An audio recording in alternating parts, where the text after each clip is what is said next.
it's easy, to write a book and put it out there. Oh, so easy. But that's the easy part in comparison to actually putting yourself out there and being able to put your work in front of a stranger and be like, hey, I'm here and this is my work and maybe it's for you, question mark.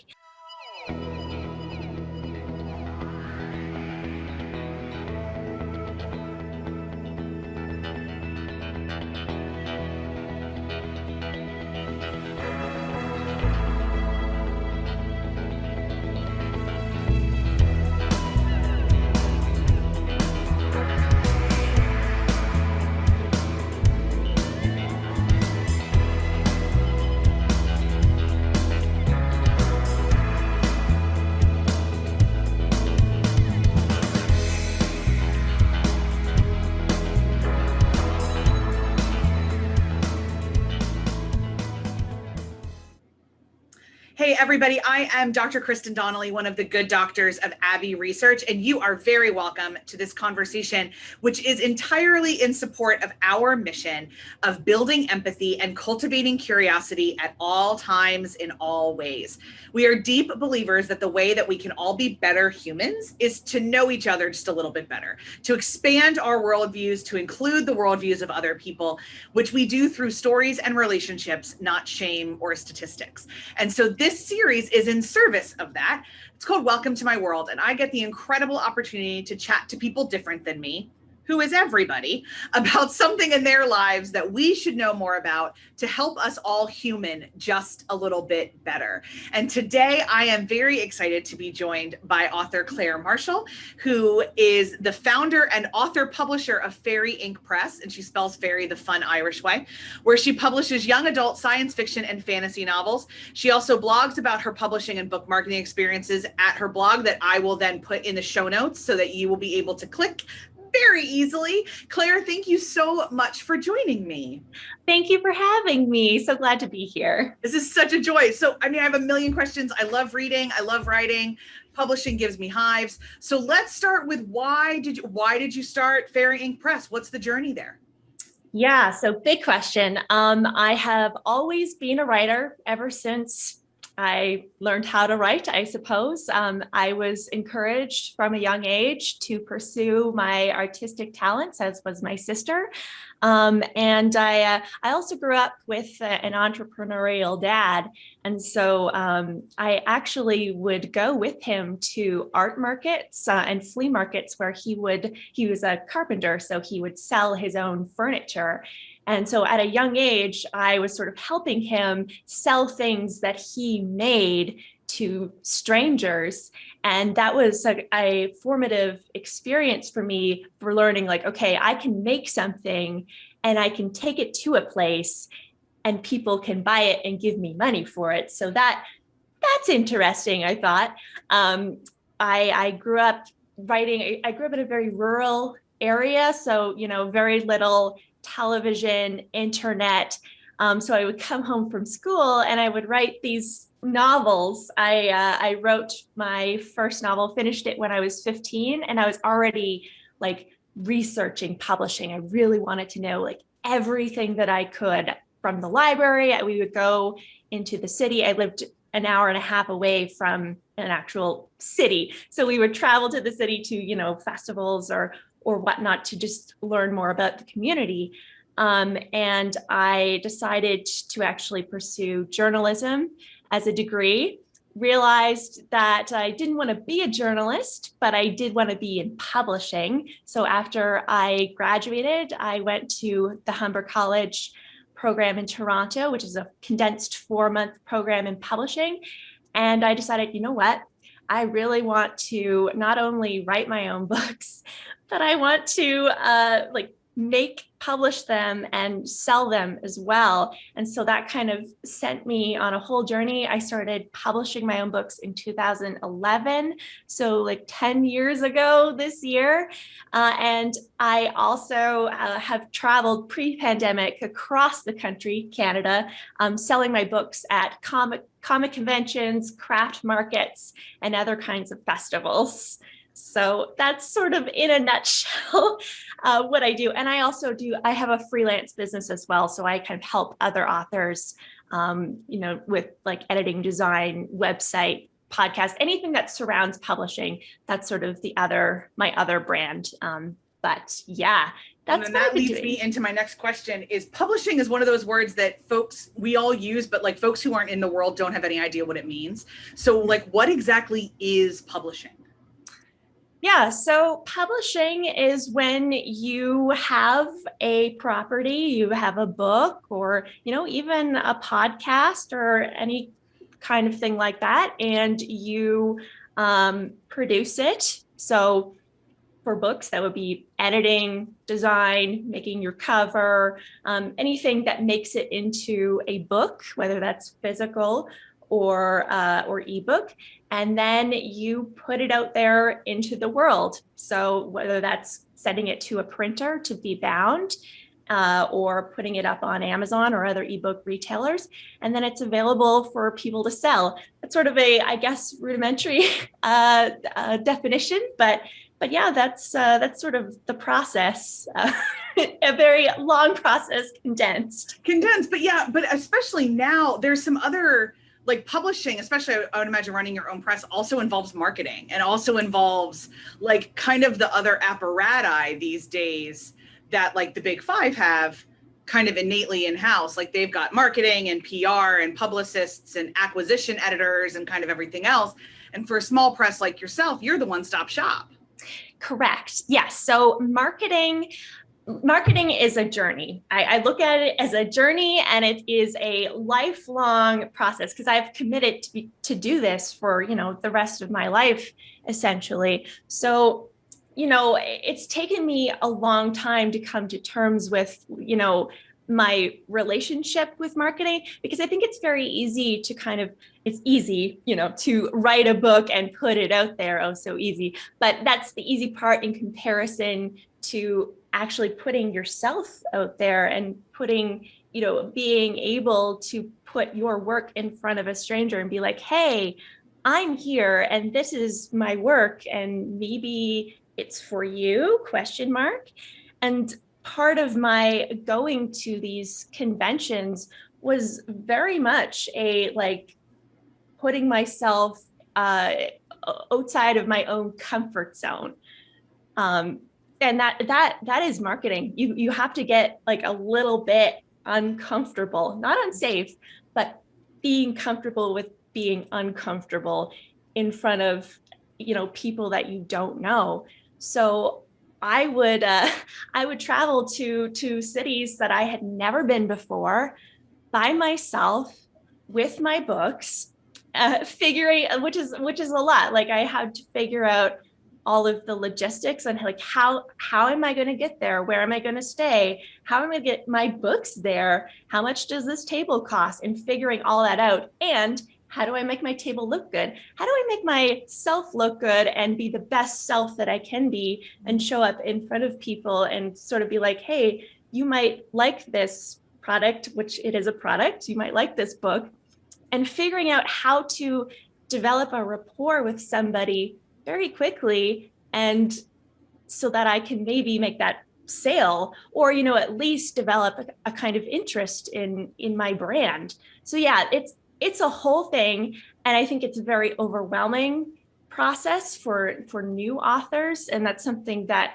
I want to explore more in my new blogging brand. But yeah, it's like I often would say to new authors, like, don't get too focused on like the whole marketing part when you're not even done writing your book. Because I think a lot of writers will be like, oh, I have to do this. Yes, but you also, should probably finish your book first. And it's great that they are very excited and willing to learn about the marketing. Very, very important. But I think it can be a distraction as well when you're just trying to finish your creative work. Yeah, I mean, and any distraction. I'm sure some of it is like, well, I need to do something that's productive, but please God, don't make me write, because all of us writers find ways to not write, just as often as we find ways to write. So it's a thing that is true. I'd love to switch gears though and talk about your work in particular. So science fiction, fantasy is a very specific genre with some of its own conventions and things like that. So if you could or would mind, tell us why science fiction and fantasy, and like, why do you love playing in that world? Yeah, that's a good question. Again, I think it goes back to like formative years. I think my dad had a big influence on that. Like he showed me Star Wars when I was maybe 4. I also remember catching scenes of original Star Trek on something. I don't know whether it was on CTV. Like I only had 2 channels, and Okay. maybe one of them would come in like all of the time. So I remember catching scenes of original Star Trek and being like a little bit afraid, but a little bit interested as well. And I think my dad encouraged this, and I think he wanted me to be an astronomer, maybe, because I had this big interest in space. Then my parents tell this story where I don't know if you had this when you were in elementary school. The photographers would come for the yearly photos, Oh and yeah, they for would, sure. Yeah, the school picture day. Yep, yeah, school picture day. and they would bring these backdrops, and they were like all different kinds. And there's the glitzy one, and there was a space one. And I was the only girl who went for the space background. And you had to stand in a particular way. You had to stand with like your chest out and your hands on your hips. Okay. You Yeah. had to sit in a very particular way. There was Yes. more sitting. So yeah, Yes. but I love this. Yeah. Okay, keep talking. So you turned into Wonder Woman. Yeah, Love yeah, it. yeah. Yeah. Essentially, I just remember like being the only girl who wanted to be in front of the space background, and all of the other girls went to mostly like the glittery background or a different background. So I thought that was kind of interesting, even though I was like, I don't know, 6 years old, and just being like, I like the space one. And then just reading a bunch of books from the library about space. And again, I think my dad wanted me to be an astronomer, so he like really encouraged that. But he's very happy, very proud of my career choice to be a writer. So It involves a truly. lot less numbers. So Sure, sure. Yeah. And I mean, I was fine at math in school. I was a very good student. Maybe not as good at physics. So that would have been, the linchpin decision about being an astronomer or astrophysicist, or, any of those yeah, careers. my husband wanted to be an astronaut, but he grew up in rural Northern Ireland, and Mm, when he was growing up, the British space program would not have hired like little boys from Northern Ireland, we Irish right. Catholic boys from Northern Ireland. So now he's just like a total NASA devotee. Like we've seen all the shuttles, we go to all the museums. Oh, So he shares that kind of like, I want to be like, I love this thing, but I'm not going to go there. So we're kind of gonna do other things. So in the fantasy that you write, is it mostly space based, or have you moved in other directions? so I primarily do fantasy now. I have a fantasy series, and I have a science fiction series. The science fiction series is I describe it as kind of like an X-Men, but with aliens in northern Alberta. Cool. Sort of my short form. So the science is very magic-y and Very hand hand wavy. wavy. Yeah. Yeah, Yeah. yeah. But and that's, some people like that. It lends itself to the kind of story that I'm telling, specifically because it is more about the teens and their superpowers, and they're fighting an alien invasion. So it's very fast-paced, and about kind of the drama and the issues that arise, when aliens invade your home. I mean, like, you're trying not to get acne and trying to ask out somebody to the dance, and then all of a sudden there's these really pesky aliens. Like, sounds Yeah. lame. Yeah. and trying this to hide. is why a lot of us are drawn to Peter Parker. So I totally get it. Yeah, exactly. And then my fantasy series is more high fantasy, so set in a total other world. It's more of a Cinderella story, a girl who has to pretend to be a princess, and she sneaks into a castle to retrieve a stolen magical artifact. Sure. But she falls in love with the prince and obviously starts a war and all that stuff. As you do. I mean, my marriage definitely started a war, so I totally. Oh, great. I love it. I love it so much. I love fairy tales. I don't read a lot of high fantasy, but I love the idea of it. And I love the world building. I got a little burned on like all of the world building in Tolkien, and it was like, I don't need that much. Like I don't need that much. So I steered away from fantasy for a little while, but I'm coming back. You are allowed to come and go as you please. I even find, since being in publishing, I'm much more selective about what I read. Oh, I can see that.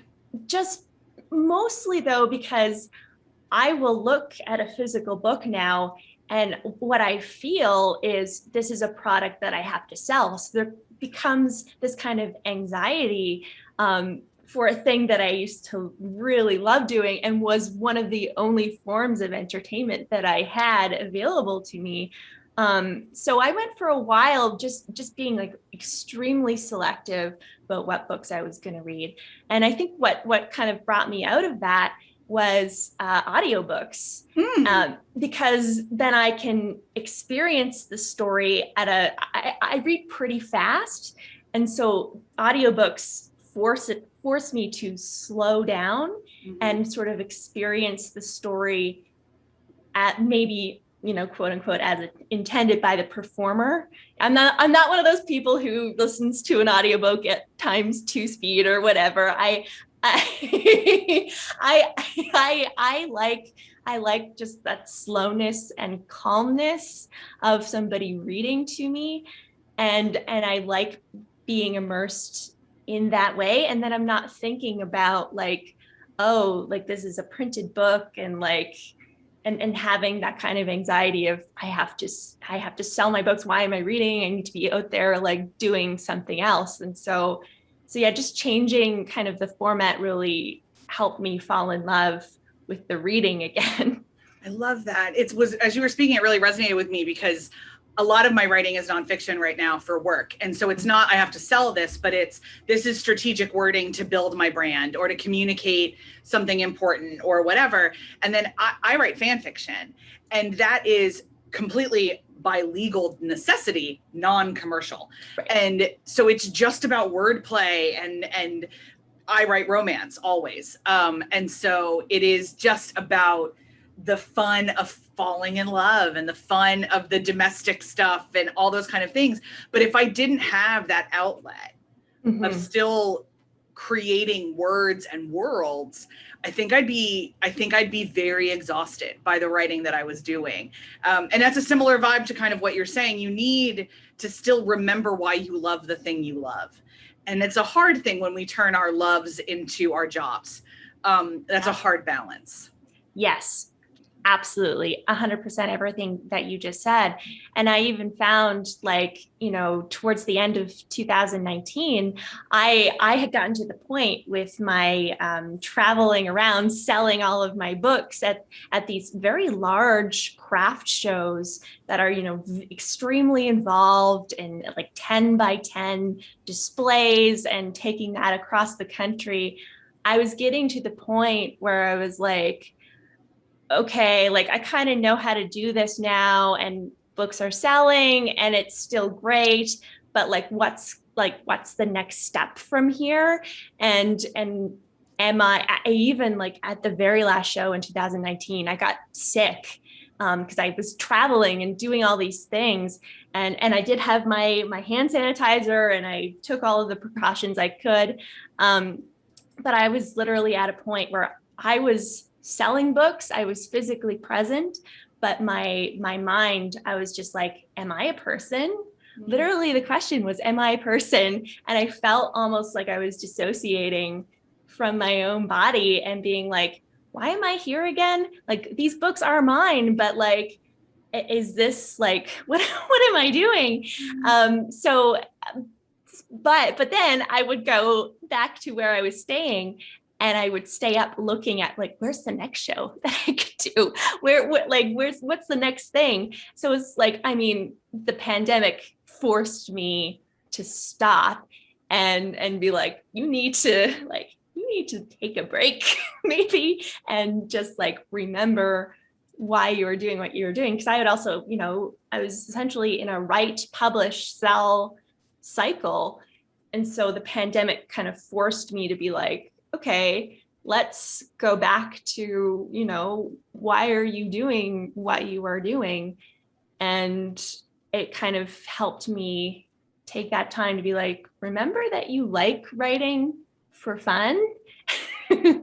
So that is one positive that has come out of this, essentially 2-year break from putting myself out there into the world.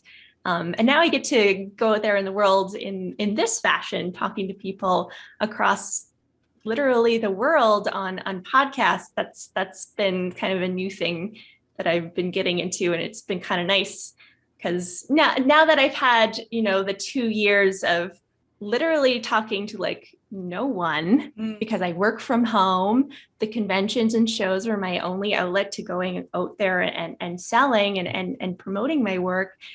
Now I'm kind of happy to do that again, but like on a more healthy. Yeah. I think a lot of us were doing some pendulum swinging before the pandemic. And then during the pandemic, like it went from a lot to nothing. And now we're like, okay, somewhere in between those two things is what I would like. Yes. I know my husband and I are experiencing that. In 2019, I traveled 40 weeks of the year. Wow. And I then in 2020 traveled 2. Before the world shut down. And so I was like, well, I'd like something between 40 and 2. So where do we find that now? And so working on that. As we're wrapping up our conversation, I want to be mindful of your generosity of your time. For someone trying to get into making a living doing the written word, what would a piece of advice that you would give them be? Yeah, there's so much that I can say on that. I think firstly say that it's okay to do this part-time. Like I think that it's very easy to be like, oh, you can just go and do it. And oh, look at J.K. Rowling or Stephen King. These are very extreme examples.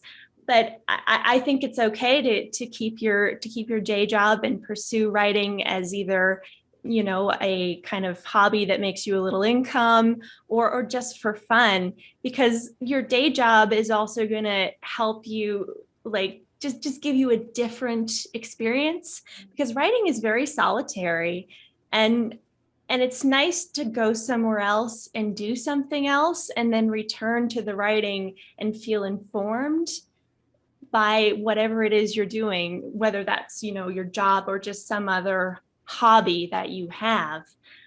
So that would be one thing I would say, and read as much as you can. Even if it's even if it's hard, find a way to continue reading like I did, because what you put into it, you will Absolutely. When people ask me for speaking tips, my answer is read and listen widely. Like, yes, you have to, all of us are limited by our own relationship with language. And so the more we expand our relationship with language, the more an effective communicator we are. So read widely, listen widely, interact widely, and definitely, especially if you're going to be an author who's doing fiction and need to get in the head of your characters, interact with people you don't agree with. And kind of figure out what makes them tick. And then that'll only enrich your characters more. Yeah, exactly that. And I guess I would also say, you can get very overwhelmed by the marketing piece. Do I need a website? Like, do I need to do XYZ? Yes. Don't, approach that in an experimental mindset.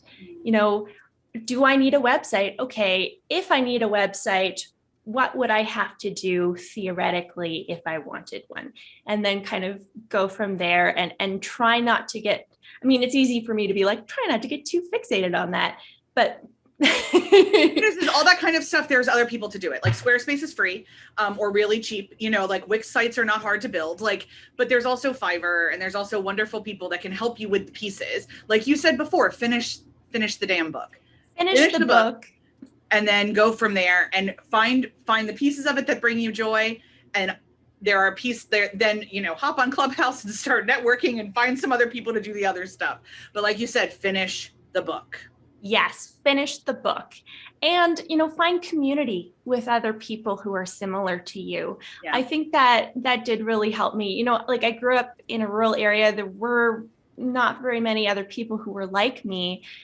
So, once I got out into the world and I was able to join communities, that really did help me be like, okay, there are other people like me who want the same things as me. And they might have a piece of knowledge that you're looking for and you just don't know it yet. And by that same token, like what you're saying, seek out communities that are, kind of different from your writing community, but might have a piece that you're looking for. So like, I love computer games. Those are my stress relief. So I, will read gaming Reddits or just like something else that isn't your writing. Go and do that. And then so that you can return to your writing with kind of fresh eyes. I love that. That is such key advice. You'll hear that great advice, and it is applicable across any kind of writing you do. That was a lot of my advice for people writing when I wrote my PhD. That was what I told other PhD students. You need mental breaks. Your brain is a muscle, just like every other muscle, and you need it to break. So, thank you so much for this conversation. It was wonderful. Pals, if you're listening to this and you also enjoyed the conversation, please give it a thumbs up. Here on the old YouTube, the algorithm really loves it. And if you love the vibe of the conversation, I have lots of them all the time. So please subscribe to the channel and join us in the future. I want to thank you, Claire, again for joining me. This was wonderful. Thank you for having me. And everybody else, I will see you next time on Welcome to My World.